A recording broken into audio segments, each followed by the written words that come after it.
focusing on making America energy independent has many obvious benefits, independent of whether or not man-made climate change is a real threat. It boosts our economy, creates a cleaner environment as a result of localized shipping, and disentangles us from foreign wars over scarce resources that only destroy infrastructure and lead to needless bloodshed. This is true whether we're talking about switching over to green technologies or merely producing our own energy through more traditional means and simply getting more efficient at it. As stated previously, this administration shall take an all-of-the-above approach to the topic of energy production in an effort to make our country richer and more sustainable. However, there are other things we can do besides innovate our fuel technology at home, which will bring about important and necessary change, and which again do not depend on the reality of there being massive existential threats hanging over our heads.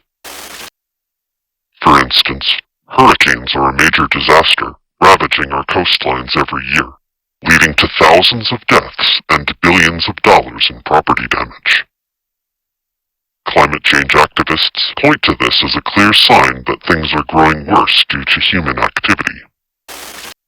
Even if that weren't the case, even if climate change were completely false, it's still an issue worth solving if we can.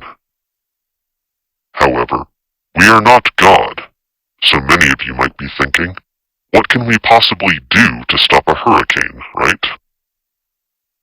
As it turns out, there might in fact be something we can do about it. According to the National Oceanic and Atmospheric Administration, or NOAA, most of these hurricanes originate from a single point in Western Africa, where the Sahara Desert meets the forested coasts off the Gulf of Guinea. This exchange of heat and moisture produces unstable winds that move westward across the Atlantic, becoming tropical storms and hurricanes by the time they reach North America. If these winds could somehow be made more stable, we would see a decrease in the strength and number of hurricanes that ravage our shores. The value of this in terms of lives and money saved would be phenomenal. And think of what other problems we might be able to solve if we didn't have to spend resources repairing the damage and rebuilding every year.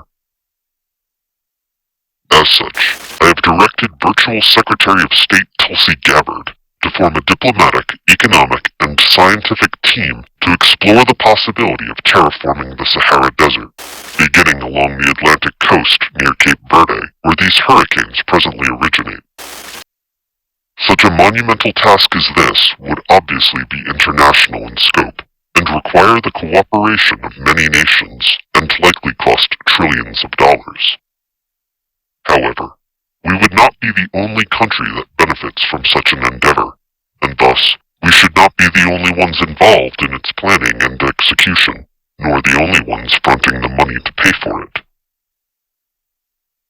To even attempt such a project will require partnership with the governments of Senegal, Morocco, Mauritania, Western Sahara, as well as our neighbors in the Caribbean who are likewise affected by such storms, and also our European and Middle Eastern allies.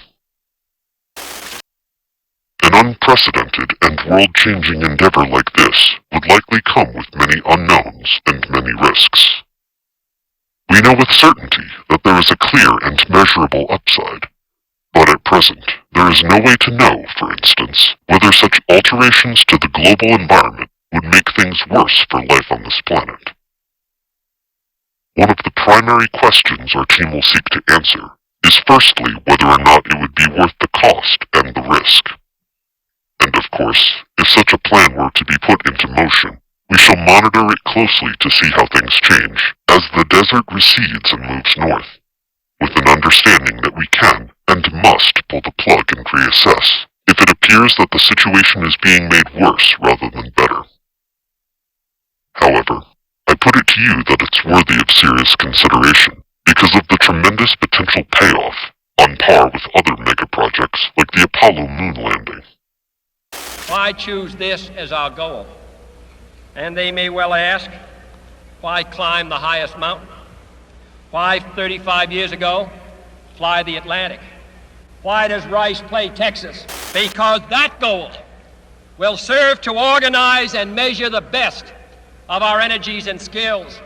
Because that challenge is one that we're willing to accept, one we are unwilling to postpone, and one we intend to win, and the others too. The Saudi government has already made inroads into desert revival, and we hope to use this as a means of collaboration for mutual benefit to bring increased liberty and prosperity to all people. Such experiments will also serve as excellent tests of our potential to terraform other planets someday, including the surface of Mars, which might become necessary in the long term of our species. If the worst should happen, it would be prudent to have made inroads towards a planet B. The virtual secretary and I shall present our preliminary findings at this year's G20 summit, and we remain hopeful that our friends and allies will be met with glorious news when we do. Until then, we call upon scientists and engineers from around the world to come together, whether advocate or skeptic, to discuss the merits and feasibility of this idea in earnest and good faith. We need your brilliance, now more than ever, if we're to make it happen.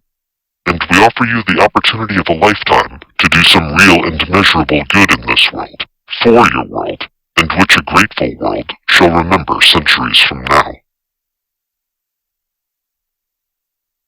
Whether you believe in the threat of climate change or not, helping to prevent the threat of natural disasters should be of interest to you, a cause we can all get behind. If we mean what we say about saving lives and the environment, then it's time we get serious and take action. We choose to do these things, not because they are easy, but because they are hard, and because they must be done in spite of the fact that they are hard. That is the spirit that has and will continue to fuel this country. And through this same spirit, we shall make America greater than ever and build a future of freedom.